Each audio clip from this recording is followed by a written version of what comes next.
more than $2 billion out the door to Harvard when they have a more than $50 billion endowment. One of the big fights that Trump has picked is with Harvard, and Harvard somehow has become, I would say, ground zero or the epicenter for much of the woke lunacy. Here's White House spokeswoman Karoline Leavitt on Trump cutting a cool $2 billion in federal funding from Harvard.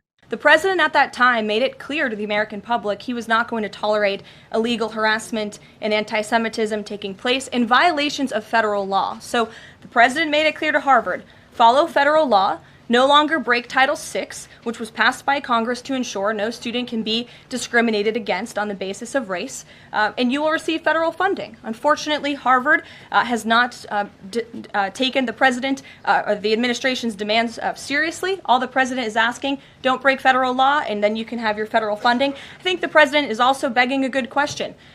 More than $2 billion out the door to Harvard when they have a more than $50 billion endowment. Why are the American taxpayers subsidizing a university that has billions of dollars in the bank already? And we certainly should not be funding a place where such grave anti-Semitism exists. So, Winston, I would take this as an example of Donald Trump defending liberalism. When you sat across from Bill in that clip we showed a moment ago, he said liberals used to believe in a colorblind society.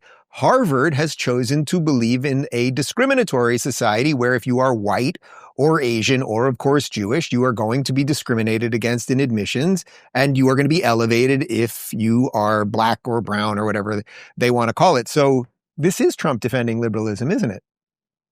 Well, it's more explicitly about the problem of anti-Semitism.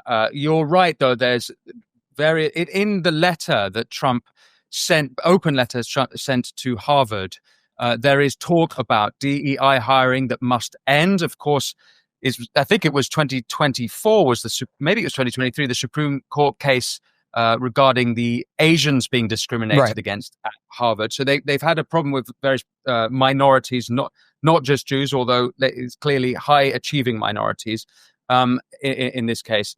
And I would say, yes, those are liberal principles. And not only that, Trump invokes Title VI of the Civil Rights Act. So this is very much old school Democrat. That he did the same thing with Columbia, the same principles when he was discussing their funding. Where I think it gets a little bit tricky, and maybe where I would find the niggle in the idea that this is entirely liberal, is that he asks in his letter that there be viewpoint diversity. Now, the problem with that is how exactly do you have quotas on viewpoint diversity, and on what issues do you not have viewpoint diversity? For example, just because one would teach Nazi history, one doesn't mean we have to have a pro-Nazi and an anti-Nazi. Mm-hmm. I would hope everyone would be anti-Nazi. So at what point do you no longer need viewpoint diversity? And so actually, I'm not sure, and James would be better on this than me when it pertains to education. I'm not sure exactly to what level you can be totally liberal when enforcing what should be taught and who should teach it.